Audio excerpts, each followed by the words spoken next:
All right, 210. Hey guys, this is Natasha with Norteño 210 Podcast. I am back with another episode and another amazing guest that you don't want to miss. If you're listening, go watch. And if you're watching, go listen. Either way, make sure that you like and subscribe. And you're going to want to see who I have. And I say this every time, but I swear, guys, you're going to want to see who I have. Thank you again to Bob Pod Media for housing and producing, and to Latina Podcast Network for having me on your network. Guys, I am with the amazing, incomparable, beautiful. Please introduce yourself. Chef Nicola Blaque. Yes. I'm the chef and owner of the Jerk Shack and Freight Fried Chicken. Yes. So I recently just had Freight Fried Chicken. Okay. I'm not even saying this because you're here with me. Literally some of the best fried chicken I've ever had. Thank you. Yes. We're in the runnings for best fried chicken right now. You know? Well, really best new restaurant in San Antonio. Amazing. Thank you. The breading, the crispiness, the juiciness of the Thank chicken, you. which I'm all sure the aspects that we love in fried chicken, what we expect to show up. Right? Yeah. My kids ate it. They loved it. Kid Good. approved. Good. And kids are hard to, to make happy. I've got with two food. little ones. Yeah. I know. Yeah. So speaking of, so you not only are an amazing chef, Thank you. multiple restaurants, right? Yeah. You are also a wife, a mother, all of that. How do you balance? I don't find balance. Okay. I literally read this quote the other day, and they said, balance is for people who work for people. Oh. Yeah. Oh. If you think about it, you know, like, and I don't work for I work for myself. Yeah. There's no balance in my life, like none. Okay. Like at the drop of the dime, middle of the night, it doesn't matter. Like I'm always thinking. True. You know, whether it's like my family, whether it's my employees. Like literally the other day, we got hit with a hailstorm. You know, and it's like my husband, he went out to go check on my employees' vehicles, and you know, like, there's no balance. You know, that makes so much sense, and I'm just mind blown right now by that statement. But it does, because things change so quickly. Yeah. And from day to day, there's not a routine of, we're going to wake up at 6 and the day's going to be like this. I would love to wake up and work out every day. I would love that. Yeah. Like you never know what that day's going to bring. Yeah. But I think that's a beautiful thing about owning a business. Yeah. Is it could be one of the best days of your life. Or it could be one of the worst days of your life. You know? Yeah. Yeah. But it's also the team that you have, that you've built around you, right? Yeah. Yeah. I'm not originally from San Antonio. And so the last couple years I've been looking at how my team has just stood by me, you know, and I think about us because we were kind of like the little rascals, like a chef trying out some things, and, you know, people didn't necessarily want these cooks, and then they came to me, and we built this strong bond, and we started making magic happen together. Yeah. You know, like we have our own trust circle, and, you know, we're very, communication is like our number one thing. Like we have to be able to say whatever to each other. Absolutely. And so I think that what has made my team so strong over the last couple years. Yeah. And it's a relationship. Yeah. And I think that's what people lose sight of. You can be a manager, but are you a leader? Yeah. You know, and if you don't lead well, you know, you'll see that in you know, the work ethic, right? Yeah. Of your how employees. you show up. Right. Yeah. People always ask, like, do I yell at my staff? And I'm like, no. You know, I spent 10 years in the Army, so I had to yell at my soldiers and like really get stuff done. And I just don't feel like we have to do that now. You know, like I respect my team. I respect their feelings. I respect our interactions together. So no. Yeah. You know, simple, like, this is how I feel about this. I like it or I don't like it. And then what do you feel? And let's make it better. So, yeah. And respect is earned. It's not given. So just because you have an employee, yes, they should innately have some level of respect, but they're going to give it tenfold when they feel like it's given to them as well. Yes. And you respect them as people. Yes. Yeah. So, and thank you for your service, by the way. Yeah, that's amazing. A veteran. Yeah. So what made you get into the culinary life? The Army. Okay. So in the Army, I cooked a lot. You know, it brought me a sense of peace. I was born in Jamaica, and so when I came to the States, obviously there's no Jamaicans around, not really any restaurants. So my mom was like always recreating Caribbean food. And my stepdad was in the military. And so we lived all these crazy places where not a lot of Black people would be either. And so my mom always made it a point to say, like, this is food from your culture, from your heritage. And when I joined the Army, it was like, you know, just that safe space for me. Then I started sharing it with my friends and my soldiers. And 10 years in the military, I started to realize, like, I'm unmarried. I don't have any kids. You know, like, what is my life going to be like? And I had already served 4 deployments overseas. Wow. And I was just like, I've got to start really thinking, like, am I going to have kids? Like, am I going to spend 20 years and I'm just going back and forth to war? Like, what if I don't come back one year? And at the time, I was dating my husband, and he was like, I'm out. You know, he already had a son. He's like, I've got to be there for him more. My husband was injured in the military. So he's like, this is my plan. And if we're going to be a couple, like, we need to start laying this groundwork out. Yeah. And so I ended up getting out of the military. I finished my contract, and I was unhappy. I was like super unhappy. I didn't have like any purpose anymore. Like, I didn't have to get up and do PT and check on my soldiers. It was just like, psh, done. Yeah. And so the only thing that like kept me happy was cooking. And so my husband, he was like, well, you want to go to culinary school? And it never like really entered my mind, because the military, when you get out, you have your GI Bill, you have your benefits. And so I'm thinking I need to go and like be something crazy that makes a lot of money. It never really occurred to me, like, I could use my benefits and go to culinary school. And so we had a friend that was living here in San Antonio. We came to visit her, and she set me up with a tour at CIA. And I was like, okay, I like this. Yeah. I want to do this, you know? And so at the time we were living in Hawaii. That was in 2014. In June of 2014, we moved to San Antonio. That quickly. Okay. Yep. And yeah, we moved, my husband, and we weren't even married yet. So it was my boyfriend, his son, and me. And giant leap of faith. A giant leap of faith, Okay. you know. But yeah, you know, God has a plan. You just follow it. Absolutely. Yeah. So. Okay. So, and I don't know too much about the culinary world. Yeah. Other than that, I love to consume food. Right. Okay. So, I can assume that it has previously been more male dominated. Yes. And so you come in, you know, young African-American woman, right? Yeah. Beautiful, and you're talented and you're ready to go. Like, what is that like? What was that like for you? So for me, I didn't realize how little people were getting paid. Oh, you know, that was the biggest shock for me. Yeah. You know, like, I spent 10 years in the military. I was at E6. And so I'm making about $80,000 a year, you know, and then my husband, he was at E6 as well. So we're already used to a certain lifestyle, you know, cars where we live, sending our son to school. And the first job that I was offered was like $8.25 an hour. And I was like, what? This cannot be for real, you know? And so I was like, I've got to look at other options. And even owning something never really like entered my mind. It was just like, I'm not doing that. Yeah. You know, I've got to find something else. So my externship was in Houston at an oil company. And I know. Okay. So I never knew oil companies had chefs, but they had this like state-of-the-art kitchen with all the best equipment, unlimited budget for food, and you know, we're cooking for like 3,000 people every day. And so that opened my eyes, like, maybe I want to be a corporate chef. And so my husband, he was in like super great shape at the time, and he had his personal training license. And so he started training these clients, and they weren't following the meal plan.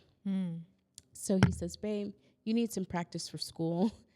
can you cook the meals for them? So I was like, yeah. Brush up on my knife skills. I get to play around with recipes. Love it.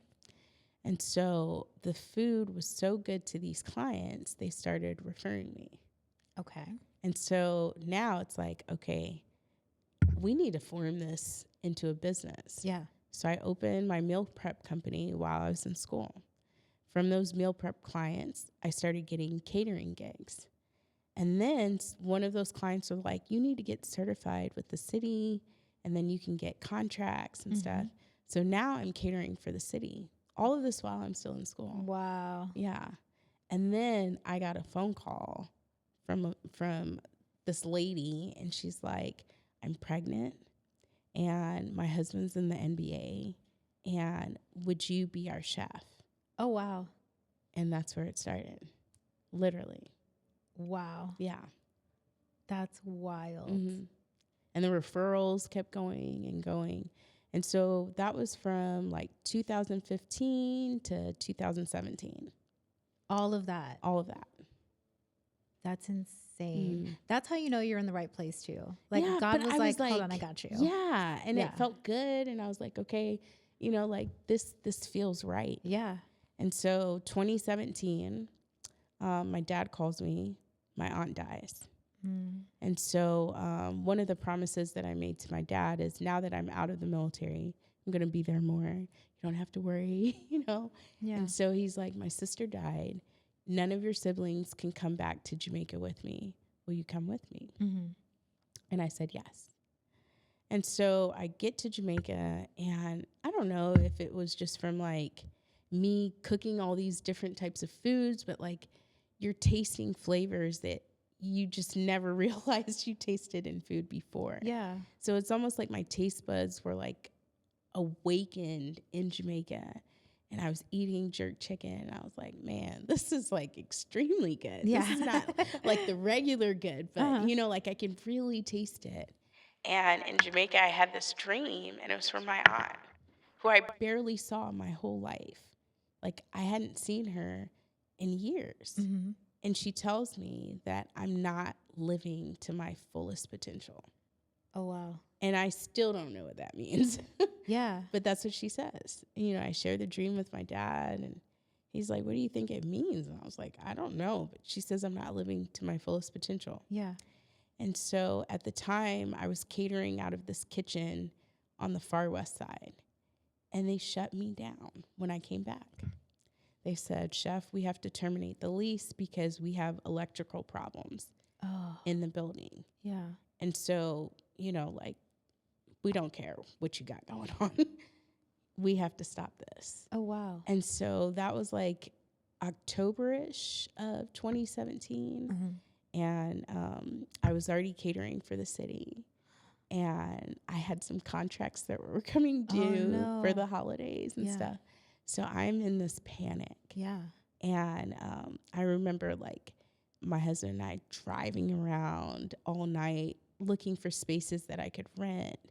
I was going to churches, and I was like, I will burn this church down because it's not ready for what I need to do. And it was such a horrible feeling. And I'm like, I'm going to have to refund all this money.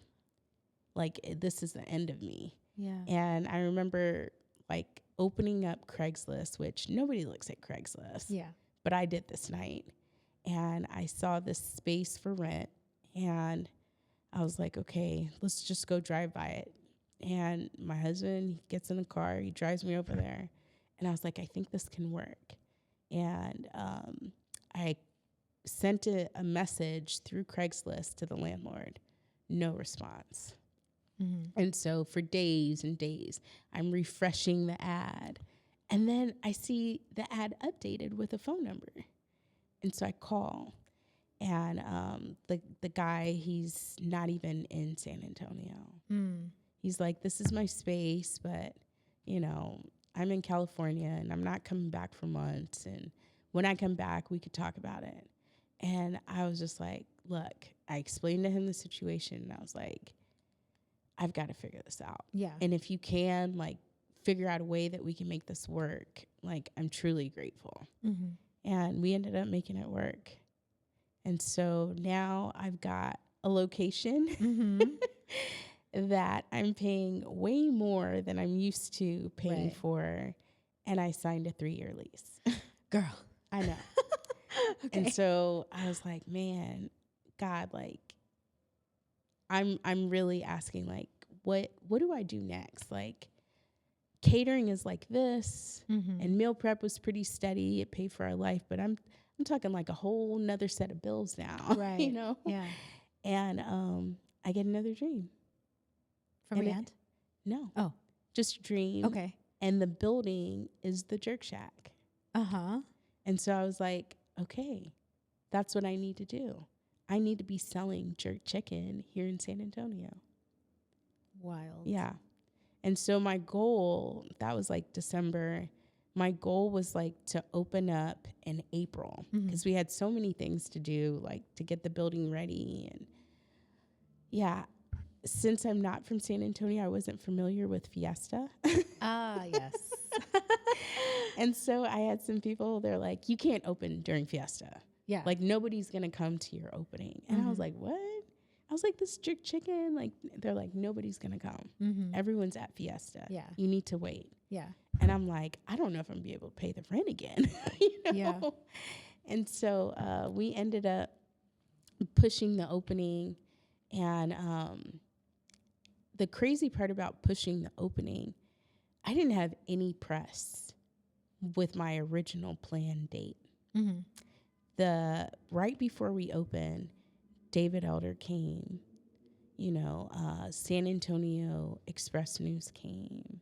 So many people started writing about us before we opened. Oh, wow. So the day we opened, I mean, the block was wrapped with people, thousands. Oh, my gosh. I mean, we didn't even have enough food, girl.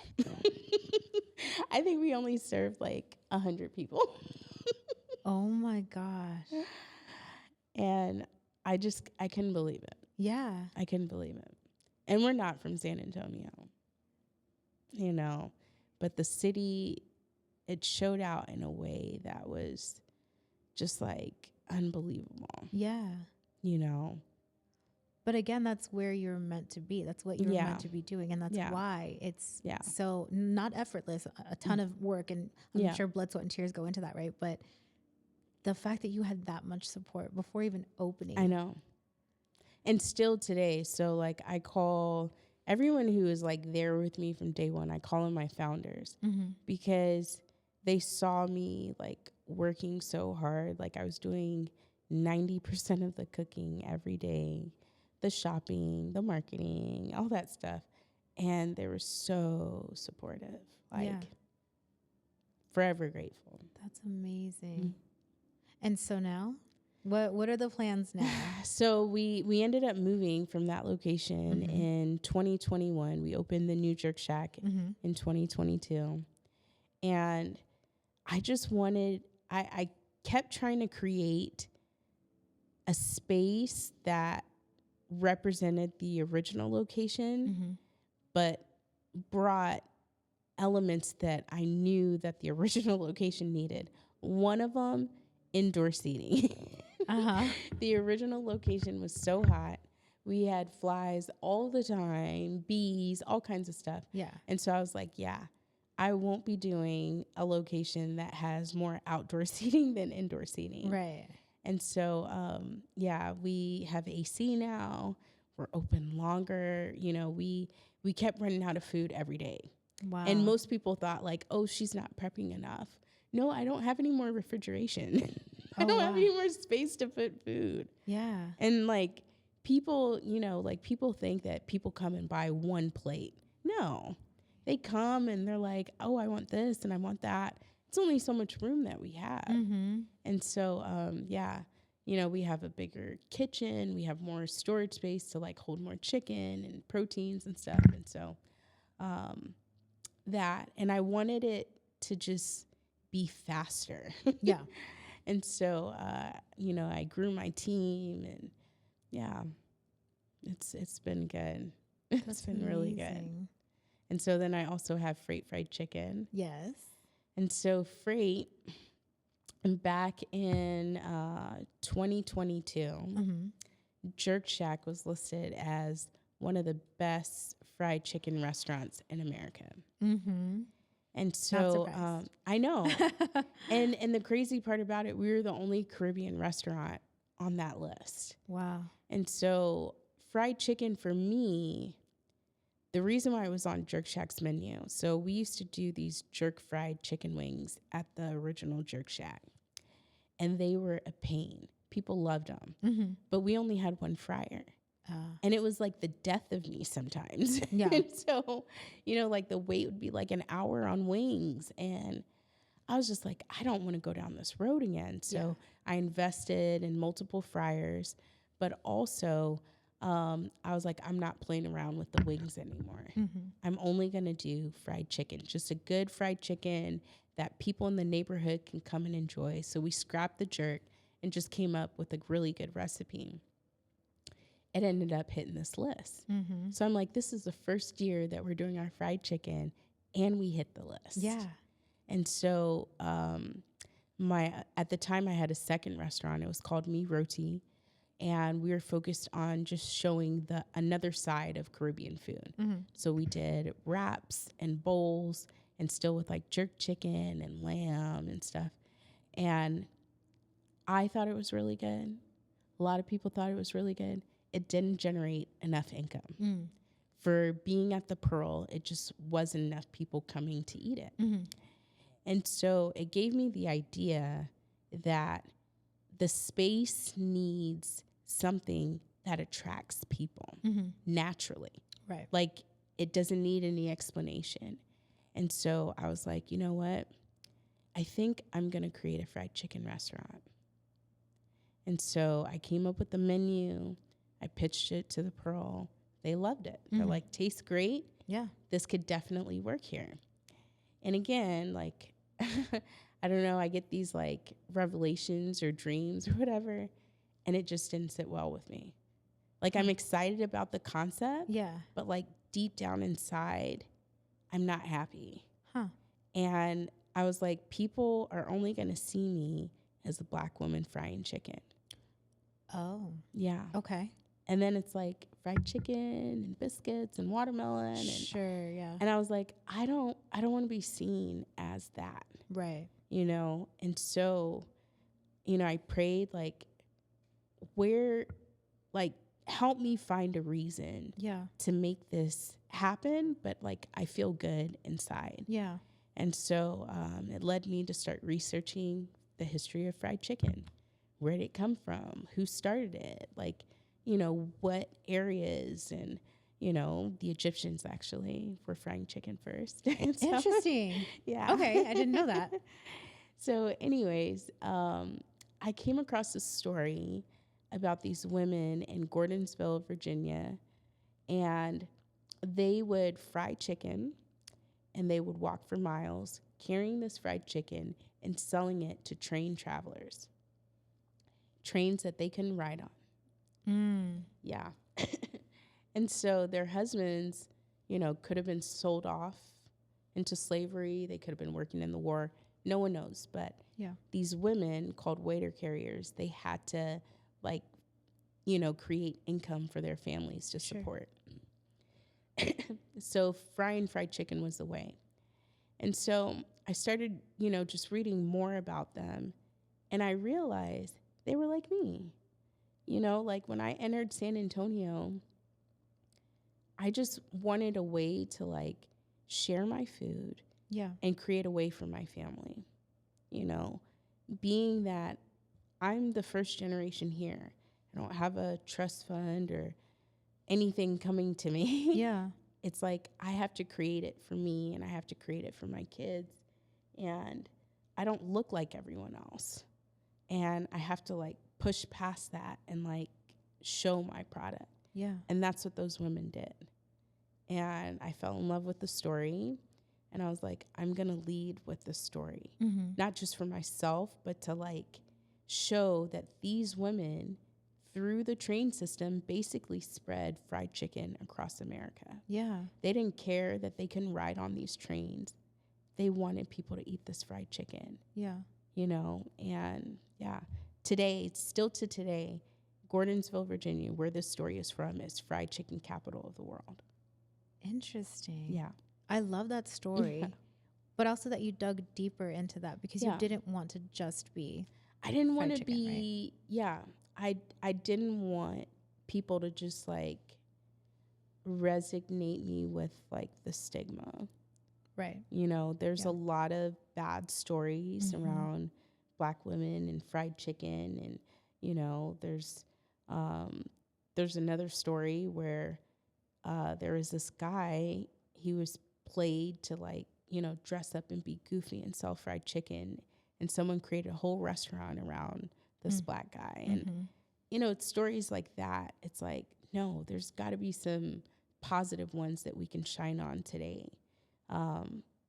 You know, when I opened Freight, some people didn't like the fact that I was bringing light to the story or my connection being a Black woman. But it's like, we have to say these stories. Yeah. You know, it's not just to say that because I'm Black, but to say that way we can, you know, just keep sharing stories. Right. And inspire our kids to do better so that way those stories continue. You Right. know? Right. Well, and it's part of women's history as well. Yeah. Right. Yeah. So Women entrepreneurs. Yes. Yeah. And you have a daughter. Yes. So, you know, perpetuating that cycle of strong women and Yeah. being independent. Yeah. And not just leaning into your culture like the jerk shack, right? Yeah. And having that tied back to your foundation, you know, where you're from, you know, where your family's from. I mean, that's beautiful. Yeah. But you're right. How do you change that Yeah. stigma, right? Or how do you lean into it in a way that's positive, Yeah. right? So Black History Month just passed, and I didn't really celebrate Black History Month with Freight. And it's crazy because I really wanted to, but we were getting so many negative messages. Really? Yeah. Huh. And I just wanted my employees to have a safe space. Yeah. And now that we're out of Black History Month, sometimes I feel like I should have just been like, Yeah. you know, but, you know, being in the military, it's taught me a lot of patience and safety first, always. Yeah. So That's so sad to me that people are still on like even in a positive story, you know, like I Right. don't feel like the story's negative in any way, but I do understand why some people don't want to see race or see color. I look at my kids and they don't see color, you know, so I get it. But at the same time, I'm like, we are choosing to see something that was blocked for so long. Yeah. We have the option to see it now, and we're still saying, don't see it. So. Just out of curiosity and not to feed into the negativity, right? Because Yeah. I'm never about that. Yeah. But do you mind kind of sharing a thing or We two know that what was it is. said to you? Well, was it about the story that you were telling, or was it truly from? It honestly, wasn't from even, like a I don't racist feel like perspective? that it was about the story that I'm telling, but more that I'm saying Black. Gotcha. Yeah. Okay. Like, they don't want me saying that. And it's like, I can't hide who I am. Right. Nor should you have to. Yeah. Yeah. And how it makes me feel.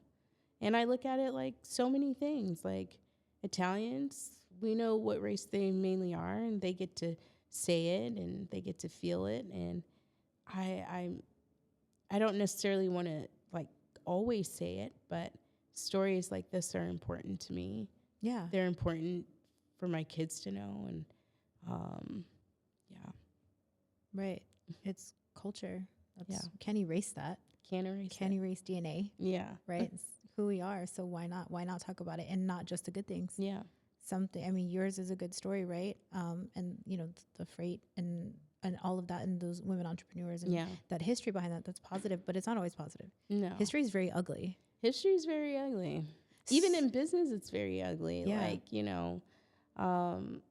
being a woman-owned business, it's like sometimes it's like a fight every day. Let's talk about that. Yeah. It's a fight. Yes. It's a fight. It's a fight to prove who you are. Mm-hmm.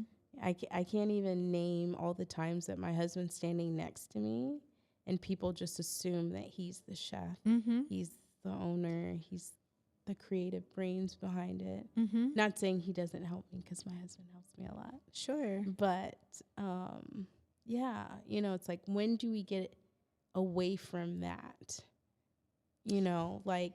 My face is everywhere. Right.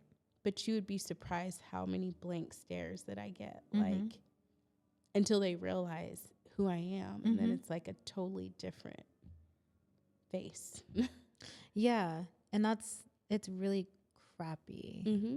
That's something that I used to run into as a business owner, and people would go to my ex and they would say, oh, well, or they would come to me actually, and they would say, yeah, oh, well, where's the owner, or where's, can I talk to the boss? Can I talk to the person in charge? Yeah. You're looking at her. Yeah. Hi. Yeah. Nice to meet you. Yeah. And, they sometimes wouldn't believe me. I've had so many people that walked away, found him, went to him, and he would literally look at me and he'd be like, the boss, that's her right there. Yeah.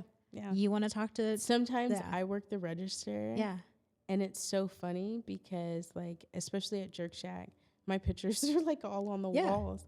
And they'll be looking at me and they're like, well, where's the chef? And I'm like, I'm right here. Yeah. Taking your order. Yeah. Yeah. But that's part of being a business owner too. Yeah. You have to wear all the hats. All the hats. And it's not always what people assume that you're doing. Being a business owner and the chef, I'm not always in a chef coat every day at the line, and I think some people get that confused because they think that if you're the chef, then that means you're the one that's there. I remember when I became pregnant with my son, and I was like, I've got to figure this out. I need to make the separation or I'm not going to be there for my kids at all. Yeah. And it was a little bumpy, teaching the recipes and the transition. But, I always tell my staff that we're just going to show up better than we were yesterday. Yeah. Every day. We're just, we can't control how people feel about anything or what their expectations are of who we're supposed to be, but we're just going to be better the next day. Yeah. And that's it. So what's been one of the, I know we talked about a blanket statement, right? About being a female entrepreneur. What's been one of the biggest challenges that you faced? I think the biggest is probably just people taking me serious. Just someone can say something, and preferably they're a man, they can say something and it's just good to go. But then if I say something, it's almost questioned, and I would like that hurdle to be removed, to show that I am capable. I've won so many awards in the city. I've done certain things that some people in the city haven't done, and it's nothing to them, but I would like the road to just be a little clearer so that way I can continue to do more things. Right. Where it's just not questioned so much. Right. Yeah, you get to a point where you're like, what else can I do? I mean, do you see this wall of accolades, right? What else do I need to do to prove that I should immediately be taken seriously? Yeah. I mean, I get it all the time. I'm Jamaican. I obviously don't have an accent. And so my authenticness of my food or who I am is always questioned. And it's we're not in Jamaica anymore. We're in San Antonio, Texas. And I look at it like my kids, when they say that they're Jamaican, they're going to be questioned the same way. Mm-hmm. And it's like, why? Right. You know, like it doesn't need to be like that. You know, I recently had a conversation with somebody and also roots in Jamaica. Mm-hmm. And so she said, you know, I haven't found any good food out here. Yeah. You know, that's, you know, true to, you know, to the island. So I said, well, there's a couple places. Yeah. And one of the first questions was like, well, what does the owner sound like? What does the cook sound like? Yeah. Because if they don't sound, and something I never thought of. Yeah. And so she's like, that's like how I know if it's going to be good or not. And I was like, what? I know. And it was just, I again, get it something I didn't think day. of. Yeah. And it's like, you know, we're not in a community that, like, we're not in South Florida, we're not in New York, where there's predominantly like a huge Caribbean community. I didn't grow up in that. Like, I moved to the States when I was 5 years old. I'm not going to have an accent. Right. You know, and a lot of things that about Caribbean food that people think is authentic is not authentic. It's just, that's the way that you've always eaten it. Right. You know, I had this thing online the other day, and I was like, someone referenced a product that I should use at my restaurant. And I was like, did you see where that ingredient was made? It wasn't made in Jamaica. It was made in Asia. And it's nothing wrong with that. But you can't tell me something that I'm making from scratch should taste like something that was made in another country. That part. Yeah. Do your research. You know, Don't come at me. Yeah. It's not going to taste the same. Right. You know, like that's what you grew up with. That's what Right. someone who couldn't make it from scratch had to use. Right. I know how to make it from scratch. Right. Well, it's like Mexican food. Yeah. Right. Yeah. Like what we're eating here is Tex-Mex. It's not Mexican. It's not Yeah. traditional Mexican. But there's also it's not bad. right. It's just regional. Right. You Right. know? And there's different parts of Mexico that have different kinds of food. They make I things watched this differently. video on Mexican enchiladas. Mm-hmm.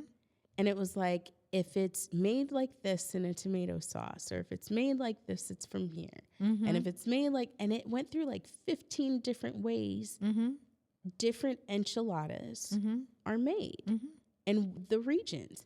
And I was like, you know, in Jamaica, it's the same thing. Like some places in Jamaica, they like a sweeter sauce.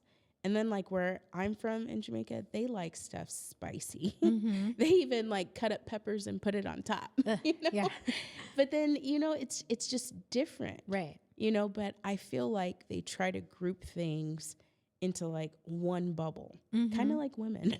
You know, they put us in this bubble and they're like, you're all the same. And it's like, no, we're not all the same, you know? And I just hope more for my daughter. Like, I don't even care anymore. Like, I'm just going to continue to work. Sure. But for my daughter, my 3-year-old baby, I would hope like it's different for her when she's 40. Yeah. You know, it's hard. I mean, and that's something that I get too. I've had people tell me that I'm not a real Latina because I'm not fluent in Spanish.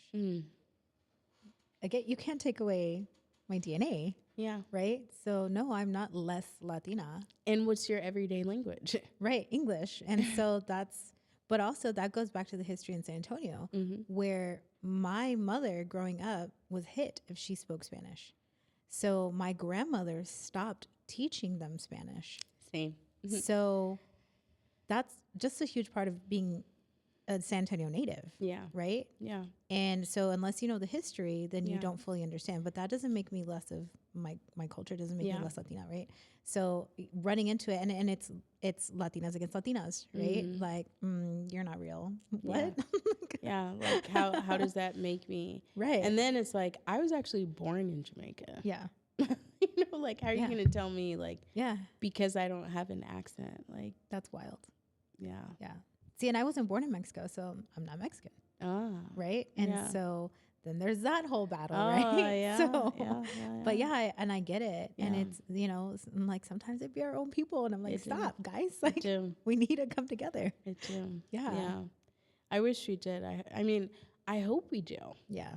you know, like to show our strength, to like really, you know, my Jerk Shack was in the Michelin Guide last year. And hold on just for a second. Hold on. That's amazing. Thank you. That's amazing. But when I look up how many Caribbean restaurants have ever been mentioned by Michelin Guide, it's only 8. Really? None of them are in Jamaica. Okay. So, you know, it's like 2 questions that I ask. Like, are we cooking food that is better? Or, like, is there not enough of a standard there? You know, it's like so many different aspects, but there's only 8 of us that have ever been mentioned. Yeah. I want to know why that is. You know, I think Caribbean food, even though people know about it, it's still like a really new cuisine. And I think more like now, Caribbean food, African food is like getting out there, and the complexity of our ingredients and how we create flavors and how it's layered. I think now like the understanding of it is coming out. Yeah. And, you know, I think there'll be more. But for me, like something that most Caribbean restaurants have never achieved, like we did. Yeah. And we did it our way, like the way I wanted food to be showed and tasted. And when people are upset that it's not authentic, it's like, I really need you to understand, like, we're doing it on a way that one of the highest platforms in the world is like, this is, you know, like something that needs to be recognized. Yeah. And, you know, I'm truly grateful, and just my staff, like truly following through with what I want and how it's showed is really, really important. But also the love that goes into that and the hard work. And you can taste that. I don't care what people say. You can taste when something is made with care and with love. Yeah. It's a huge difference. Yes. Yeah. So do you have an overall goal? What would be a point where, because I believe that chefs are artists. Yeah. So, and I ask all my artists, if you can close your eyes and picture like, okay, I've made it. Yeah. What does that look like for you? Well, one of my biggest goals was always to make Caribbean food not just approachable, but reachable. Okay. And what I mean by that is, like, I'm 40 years old, you know, growing up, I can count just like on one hand how many cities that we lived in that actually had a Caribbean restaurant. And it's like, I come to San Antonio and I see this like vibrant history, culture, food of Mexican food in all different variations. Mm-hmm. And I would love to see that for Caribbean food, but also make it reachable for people, even like in Idaho, to try Caribbean food. Yeah. You know, there's a story of Panda Express. And Panda Express, their goal was just to be the introduction of Chinese food to people. And I would like to be the introduction of Caribbean food to people. Okay. So I love that. Yeah. So do you plan on making it a franchise and taking it all over? No. I want to take it all over. Uh-huh. But, you know, being in business a little longer, I've learned of like all these different models that franchises don't necessarily work for everyone. Right. And I look at these larger corporations that have formed hospitality companies, and I want to be that. And I want to build a brand that not only can grow to different states, but I can bring in different owners and I can teach them things that I've learned, and it doesn't take away from my brand. And, You know, I'm not looking to profit off of people that I'm bringing in, Got it. but just expand it in a way that Caribbean food has never seen. Yeah. So other than franchising, is anything off the table for you? Like if someone is like, hey, I don't know, the Red Sox. Hey, I want you guys. Yeah. You know, is that something? It's not. Okay. It's not. Okay. Yeah. I've entertained so many conversations. Somebody's watching. Okay. I'm always down for education. You don't know what you don't know.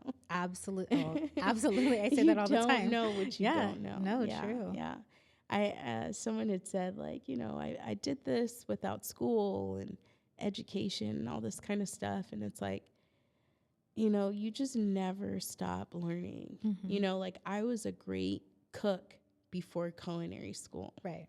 I cooked all different types of food. Like I was cooking in Iraq and Afghanistan.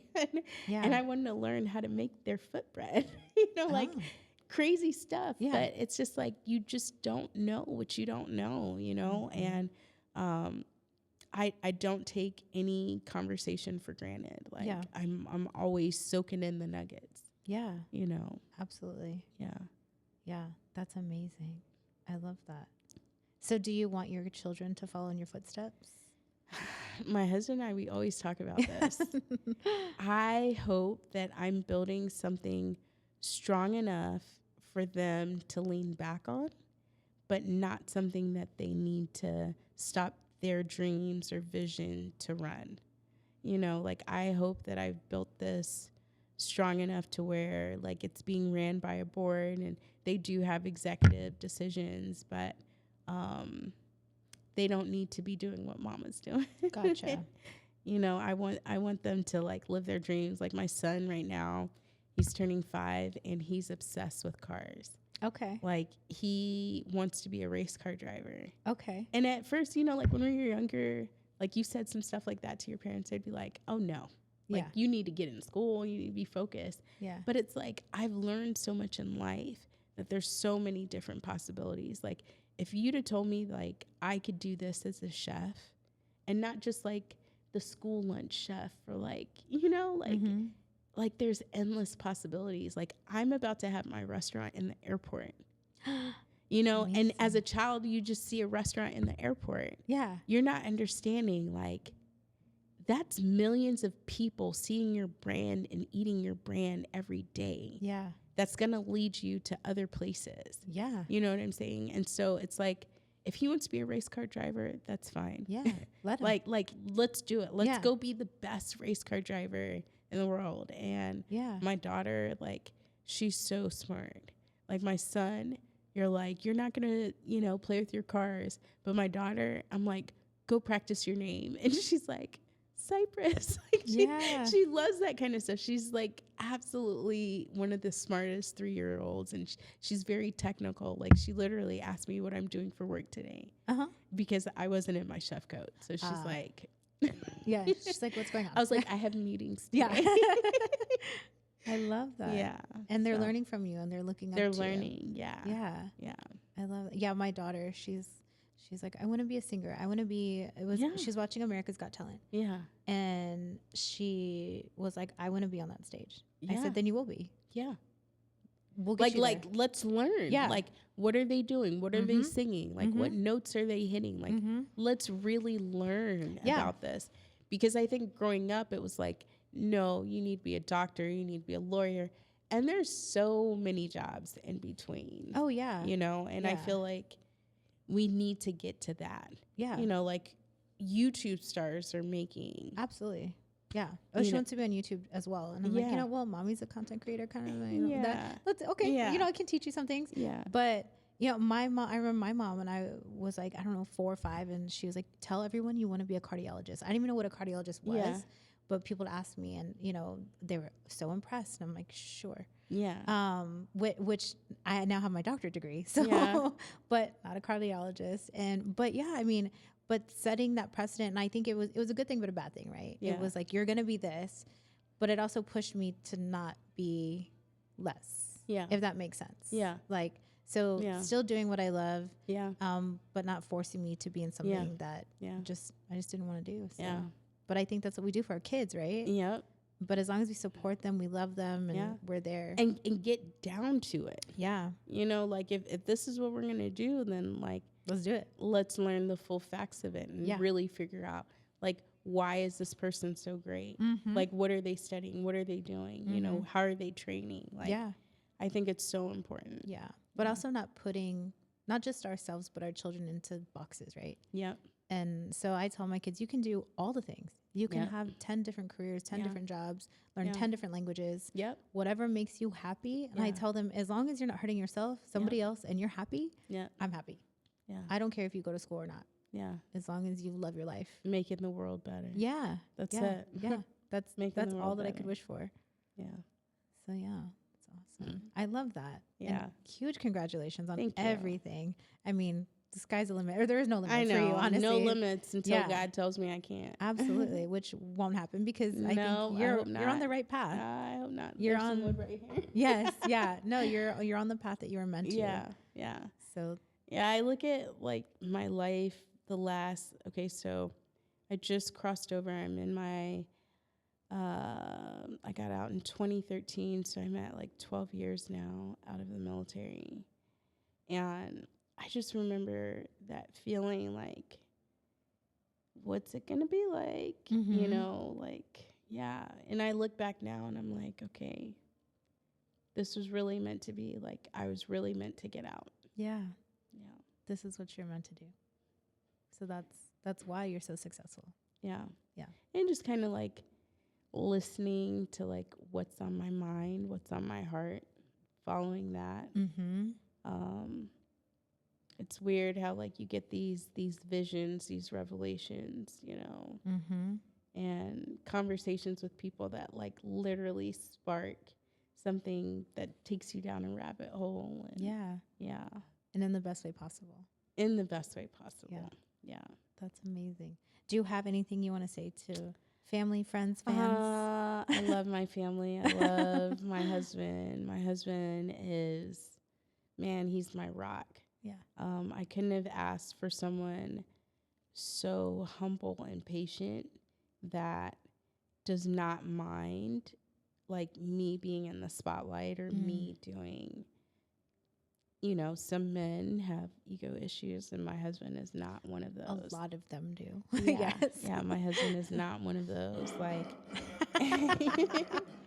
wow. I didn't say you. Yeah. He lets me shine. Like, sometimes people come up and they're like, we want to take pictures with you and chat with you. And he's totally fine with holding my bag and letting me take the pictures and talking and being a great dad to our kids. And yeah, I am truly thankful. Anybody who's watching this, my Jerk Shack founders, all my friends. We also have another phrase for people who are not founders. We call them citizens. Okay. And the citizens are who keep Jerk Shack and Freight alive. Yeah. You know, all the messages that we get, the support, and just like the collaborations. That's like the biggest thing. Like I can't even count like how many collaborations that I've done with some amazing chefs and businesses here in San Antonio. Yeah. That have literally like sparked a new connection with someone else and taken me places. So just want to say thank you to everyone out there. Yeah. Yeah. And you're going to continue to do amazing things. I'm just going to keep working hard. Y'all know me. Yeah. Yeah. Can't stop, won't stop. Yeah. Y'all know me. I'm on the grind all the time. So, yes. Yeah.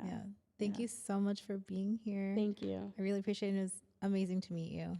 Thank you. Get to talk to you. And I know that you're super busy. So yeah. You got to go work and do more things. I felt my phone like vibrating 50 million times. Oh, same. It never stops. Yeah. I was like, Yeah. Yeah. I got you. Yeah. Well, thank you again so much. Guys, make sure. Do you want to drop your location addresses? Yes. So the Jerk Shack, we're located at 10234 State Highway 151, Suite 103, San Antonio, Texas, 78251. And then Freight Fried Chicken is located at Historic Pearl, 312 Pearl Parkway, Building 6, inside of the food hall. San Antonio, Texas, 78215. Awesome. And then soon to be the Soon to airport. be San Antonio Airport, Yay. coming early 2026 Oh, I in love Terminal that. B. Yes. Huge congratulations on Thank that. you. That's amazing. Thank you. Yeah. Well, guys, thank you so much for watching or for listening or for both. Appreciate it. Make sure that you like, share, follow, go support local businesses always. If we don't support one another, who will, right? So definitely make sure that you do that. Make sure that you follow and follow me as well. Make sure that you share this and that you go visit. And thank you again to Valpa Media for housing and producing and to Latina Podcast Network. And I will see you guys next time.